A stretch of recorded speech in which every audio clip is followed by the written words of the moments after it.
So how are you feeling? Like physically or emotionally? Like emotionally. Are you like, today's the big day? Right? Yeah, I think right now I'm too sleepy to feel really overwhelmed with emotion. Last night I was starting to feel kind of anxious. And it's such an open question what's actually going to happen there. In our last episode, we met Kane Lynch, who checked his spam folder and found a family. I suggest going back and listening to episode 3, but here's a quick recap. Between 1965 and 1969, a con man whose name we are bleeping lied his way across the country and fathered at least 6 children by 4 women, Leslie, Donna, Carol, and Tracy, and abandoned all of them. He moved away, changed his name, and pretended not to know any of them. Through research, DNA tests, public record searches, phone calls, emails, and Facebook messages, they found each other. And all of these other women and half-siblings put aside their differences and became a new family. They traveled from all over the country to meet, and maybe, just maybe, find the man. The first part was such a huge success that they realized the second part didn't matter. Hi. How's it going? Good, how are you? Sleepy but good. I know, me too. And I have to pee. But this audio isn't from that first meeting. Hi, I'm Avery. Hi, you're Avery. Oh yeah. Hi. I'm Donna. Oh. I'm woman number 2 between wife number 1 and wife number 2. Because a year later, they all made the trip again. And this time, they planned in advance. They had learned that the man was working as a preacher, and they were taking the boat to attend his services. Isn't that nuts? That's crazy. Crazy. But it turns out, they weren't the only ones on the boat. He's getting on the boat right now. At the very last second, the mysterious missing man they had searched for decades boarded the boat. He walked up, or? He's here, yeah. Don't be gogging. Again, folks, full boat today. Last people coming down. If you have next to you, you on over, please. Well, that's the first time I've seen him in over 45 years. It's an odd feeling. I don't know what word actually describes it. It's a little bit of terror. The emotions are coming back. I have the memories, but the feelings that go with the memories aren't there. It's like reading a book. But actually seeing him, it's the memory and the emotion. And it's like, oh, crap. Yeah, maybe we should just corner him on the boat. Everyone wanted to know if he would finally admit who he was and what he'd done, but they weren't going to corner him on the boat, because this family had a plan. Avery Trufelman, who you may know from Snap Judgment, 99% Invisible, and Articles of Interest, was there, recording every Shakespearean twist and turn. And we get to listen in. Check my email, about to get rich fast. This prince will share his fortune if I front a little cash. And all these offers promise high return on my investment. Cause Elon wants my social, who am I to question? Enter in my credit card info when preparing to meet up with all these hot singles in my area. But first I'll send this email, cause if not then I will probably disappoint the nice recruitment guy from the Illuminati. If I met him now, I would never give him a second look. He did not age well. While the man was on one side of the boat, the family strategized on the other. I would at the very least like to make him extremely uncomfortable. That would make me feel like we've made the first step. To be able to just have to acknowledge what he's done to so many people and that we know who he is and that he just can't get away with it again. Oh, I'm happy to talk to him. I don't have any problem confronting him directly. I don't want to physically hurt him, but I would like to go up and say, you know, this is who we are and why we're here. We're here to make you really uncomfortable because you led a trail of destruction all your life, lies and destruction. The women seem to be having a lot of fun. It's not, yeah, I am having fun with it because, I mean, we've gone through all of the stages of, and to have to go through all of that anguish for years and never got a penny of child support, and now it's like I don't need anything from him. So now I want to put something back on him. I want him to be uncomfortable. I want him to struggle.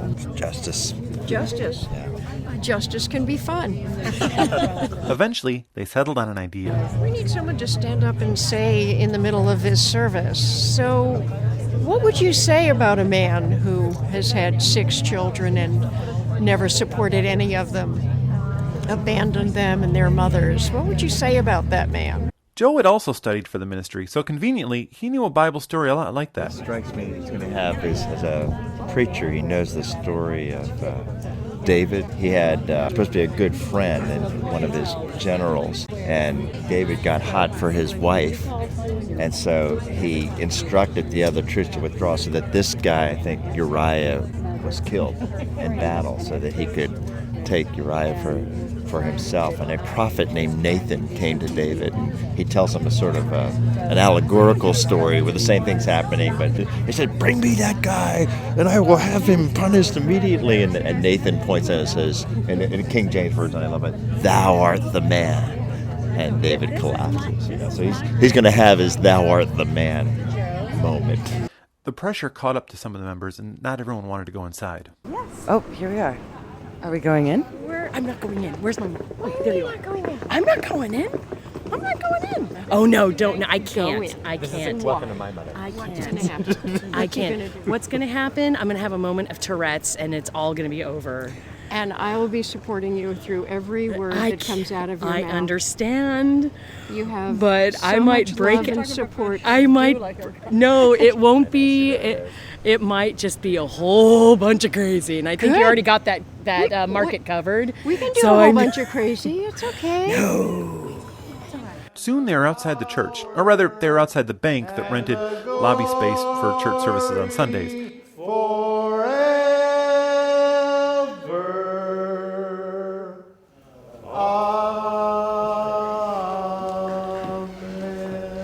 You brought chairs down already. Yeah. Oh, you did? I think we're good. I think we're okay. All right. In any case, somebody will. I'll help you. Okay. No need for you to do it. Good. You got Bibles? Is it the King James Version? New King James. Oh. I'm kind of an old King James man, but I'll go for the right. You like Shakespeare?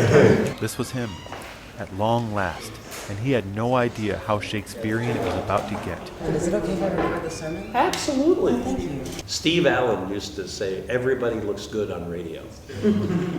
Many years ago, he invited me to lunch. Crazy guy, man. Okay. Crazy. Okay. As the man name-dropped celebrities, the family was waiting for their chance to enact their plan, to bring up the story of King David so that they could make their "Thou art the man" moment happen. But they didn't need to wait long, because soon the man introduced the topic for the day's sermon. And another crazy guy, very much like Steve Allen, a Renaissance man, King David. Without knowing it, the man had jumped right into it. David is the biggest sinner in the Bible. There probably isn't a sin except internet pornography that King David wasn't into. Okay, we know he committed adultery. Next to Eli the high priest, he was the worst parent in the Bible. But Jesus still said that David was a man after God's own heart. Wait a minute. The biggest sinner in the Bible? How can that possibly be? Because every time he sinned, he fell down on his face and asked the Lord for forgiveness. Is it appropriate to ask questions, or should we wait? Absolutely. Absolutely. This is a fully interactive. Think of me as your internet preacher, and I'm in a The little icon you click on to ask icon. So just click here on the icon and ask your question. I have a lot of questions, but I don't want to take things away from the This central is message. the appropriate place to do it. The Lord's Because what you're saying now is about David, by any normal moral standard, is like a really terrible human being. Oh, he was. And but you said he asked for forgiveness every time. It took a confrontation, didn't it? I mean, he had to be confronted by Nathan. You're absolutely right. Hey, you got a bell for that? Yeah. That was good. That's a good one. Thank you. I want my reward in heaven, however. But so he's confronted with like the sins of his Literally past. slapped in the face. The great line where, this is why I do like the King James, Shakespearean though it may be, and he points his finger and he says, "Thou art the man." Yeah. He tells the little metaphor. Yeah. And then the repentance comes then. Right. Okay, and the one thing David has was conviction. Okay? You sin, and what happens? You exaggerated a little bit on that phone call. Call him back. I go, okay. Dial. Or If you transgressed against someone, do you ever have to let them know that you have? if you did, yes, you're under obligation to ask them for forgiveness. Then the next question is, if it doesn't occur to you to just volunteer, yeah, how would you ask them? Do you just say, are you sorry that you did this? Are you sorry? And then they answer, yes, I am, or no, I'm not. Yeah, that's what you've got to do, okay? If they don't come to you for forgiveness, all right, okay? And if you transgress against them, you have to go to them and you have to ask for forgiveness, okay? You're obligated to at least try. The service was coming to an end, and while the sermon seemed to have been entirely about the reason they came and the thou art the man moment had happened, the man still had no idea who any of these people were or why they had come. But then it happened. Can I give you my card? Oh yeah, absolutely. I know you. We talked through email Yes. regarding possibly having a common father. Yeah, that's fine. That's you're I that. am he. I'm his son. Yeah, this is my son, Kane. Oh really? Yeah. Oh, so I may be your uncle. Yeah. Oh, There may be more relationship connections here. okay. You're the father of my daughter. Really? And you're the father of my son. Oh, interesting. Yes, it is. Well, that's good. San Diego, when you were a police officer. I know, a long, long time ago. It's been a long time. She sent her regards. Okay. Her name is Susan. Okay. I don't recall. I knew you wouldn't. But that's before I was saved. It's closure for us. It is not, it wasn't meant to be confrontational. Sure. There are more of us. Carol is here also. What did you guys do? Have a convention or something? Started with some DNA research and found 6 of your children together. Oh, okay. I'm a sinner, just like you guys. The only difference is I'm your coach, right here. I'm a coach. The problem is that 3.5 years ago, I was recovering from cancer. And I literally was miraculously saved. And then my wife got laid off and we moved off the island. And that was 3.5 years ago. And in San Diego, I was the car hop from Imperial Beach. I did not expect you to remember me at all because it was not. You're very memorable. I would remember you. Perhaps if I looked like I did then, yeah, I was something then. Now I'm. Did you wear hot pants and have roller skates? No, Oscar's had the red cowboy I know, because we hat. talked about that. Oscar's having the red cowboy hats. Yeah, I had the red cowboy hat, and I think of the 6 kids that I know of and know that they are all above average, exceedingly successful at their chosen fields. You've got a radio talk show host, an oil company executive, you have an artist. You should be proud, and I feel very sad and very really sorry for you because you have missed a wonderful bunch of people. Watching these people grow up and become successful.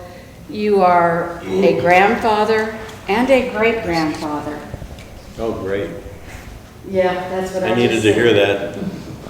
But Did you record that? Well, good. Well, we're going to have a big Christmas this year. I better start saving up. it, on some level, because of how our children turned out, thank you. There's no bank robbers or serial killers in there? Not that we know of. Oh, thank God. Your kids have had some pretty wonderful, we may have not made a wise choice being with you, but we made wise choices in the fathers who raised our children. You should talk, Rob. Yeah. Excuse me. Mr. 10-year divorce. I'm the So what does last. that make me, the godfather? Well, I'm not sure. That's not the word we've been using. It may be more accurate, it's a lot more descriptive. How old are you? I'm 44. I'll be 45 in October. Trying to figure out who I am. I'm still. No idea who I am, right? No. Monaco, Virginia. Oh, you're kidding. Really? I was Chris Burns back I then. don't know. Come here. Really? Oh, that's good.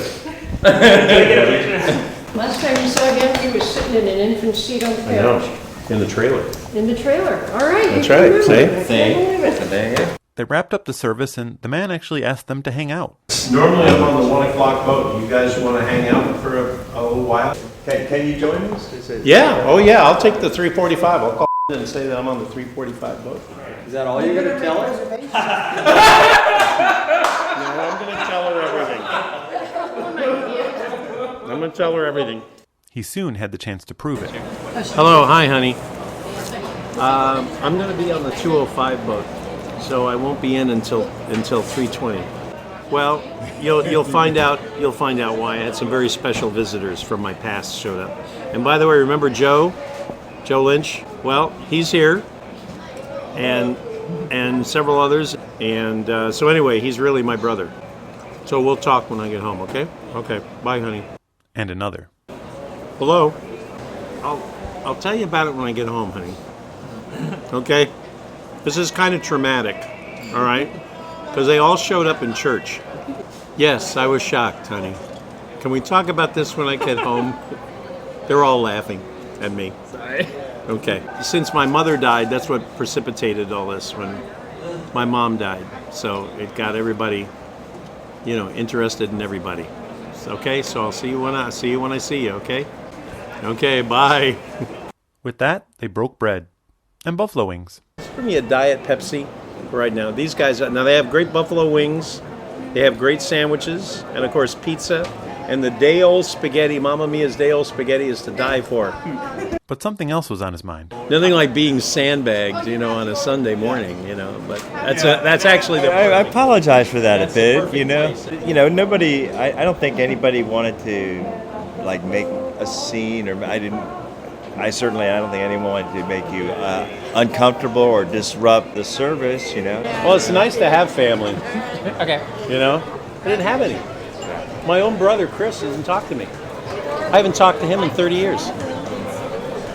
So I have more of a relationship with you guys than I have with my real brother from my real mother. And you go to Christmas, and we're with her family at Christmas, and I'm like the odd man out. I'm just sitting there. Father's Day, I don't get a Father's Day card from anybody. Mother's Day, I don't get a Mother's Day card from anybody. I mean, it's nobody reacted? What? Aren't you guys listening? Shecky Green used to say, I know you're out there, I can hear you breathing. But family relationships, he explained, were not what he was focusing on. So I had a very colorful life.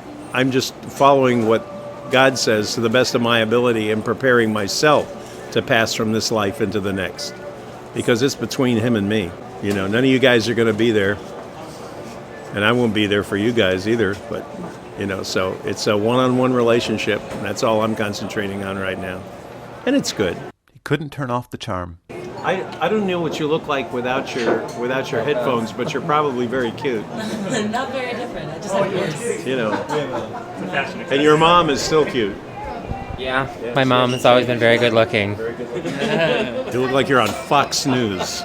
That's across the street from me. Really? Yes, I see Shep Smith in the Wendy's sometimes. You're doing a radio show yourself? Yeah, I work for Sirius XM in New York. You do? Yeah. I listen to Sirius Radio every night. Channel 114, Fox News. So which show is yours then? I do the show with a woman named Romaine. This is Derek and Romaine. It's really dirty though, so there is that. You won't enjoy listening to it, but we have a good time. It might have been appropriate for you a few years ago, but not now. Want you going to hell? I would worry more about my co-host, but all right. And then it was time to go. It is like a funhouse mirror being here because it's very upsetting. Listen, I have to go, you guys, because I have to walk up to the place, and it takes about 15 minutes to get there, and then I have to get my ticket book done. But it was a real pleasure. May I walk with you for a spell? Sure. I'll walk quickly. You got questions you want to ask? Yeah, just a few quick ones. Oh, isn't that lovely? I just wanted to ask, because our conversation, you seem like such an admirer and proponent of strong women. All of these mothers who I've gotten to meet over the past few days have been these really amazing people.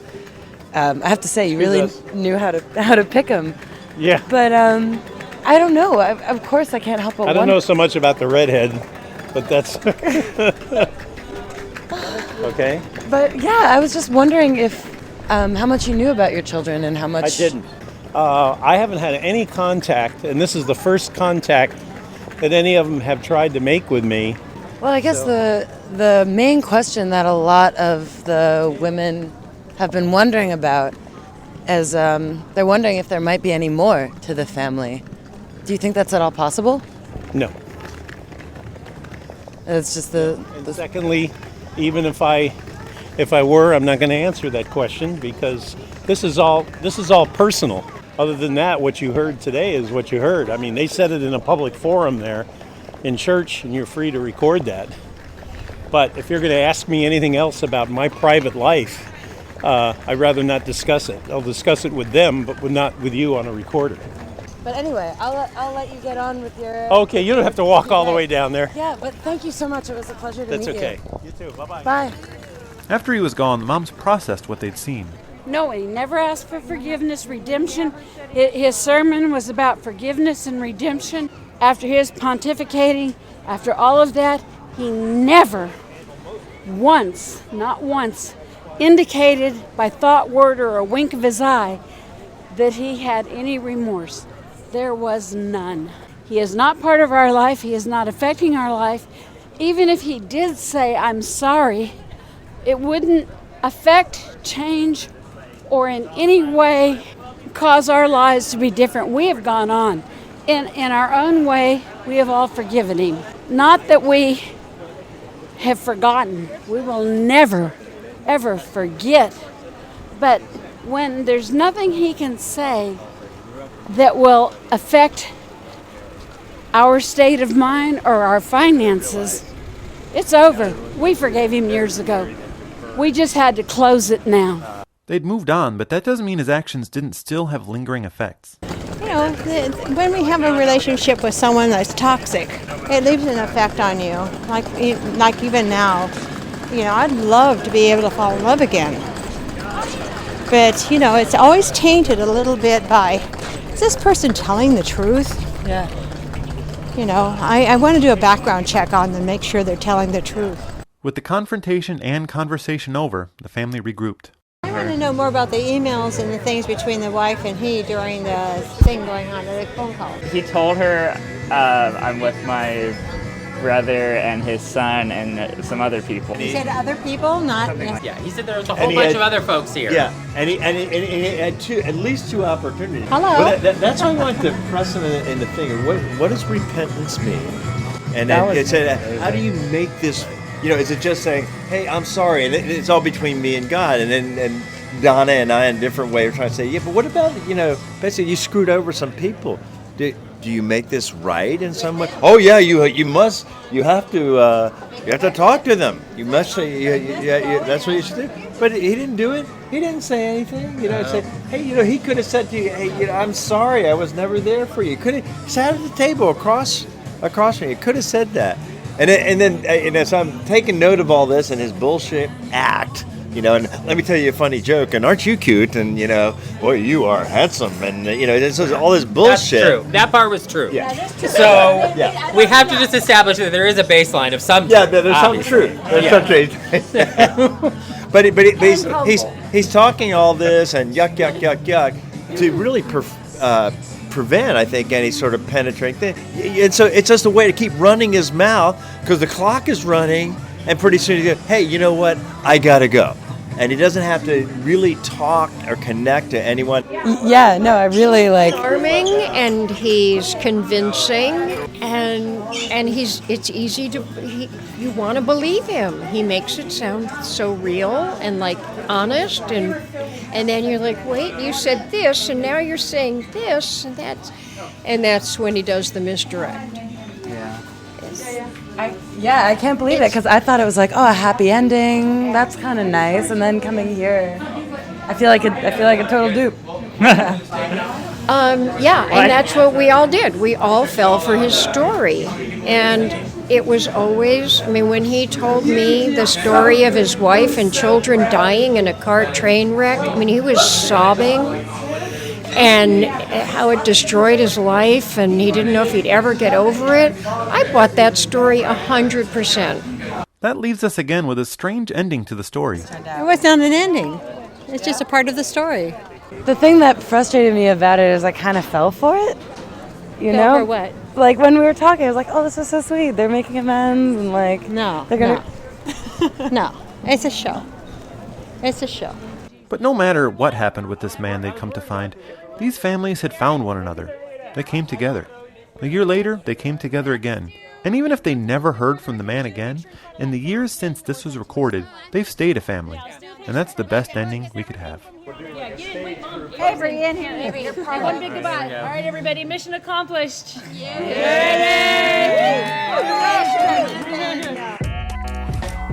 Thank you so much for following me on this adventure. I know we took a lot of twists and turns from our beginnings of a simple peek into an Other Messages folder. All of the audio for the story is recorded by Avery Trufelman. It was edited by me, Ryan Estrada. It was such an honor to dig through this mountain of audio to bring this long-lost piece of radio back to life and try and do it justice. Thank you to Avery for trusting me to do it. Thanks to Kane Lynch for bringing me this story. You can read Delicate Lies, his graphic novel about the situation, at kanelynch.com. You can listen to Derek Hartley's show at derekandromaine.com. Thanks to our other subjects, Leslie, Donna, Carol, Tracy, and Joe. Our theme song is by Rob the Universe. Thank you for listening to Unwanted Words. I know this was a couple serious ones, but we'll be back to weird nonsense next week. Don't worry. In the meantime, go check your spam. There you are. Philosophy in the seminary. So, are you one to put Descartes before the horse? Boom, boom. That's a philosophical joke. Yeah.